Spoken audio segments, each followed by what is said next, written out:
Replacing the battery in your intelligent key can be simple if you follow this procedure. First, see the owner's manual for the recommended battery before replacing.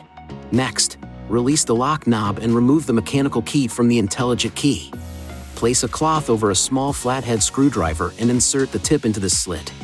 Now, twist the screwdriver to separate the intelligent key into two pieces. Look at the battery to observe which side is up, so you can put the replacement battery in the same way.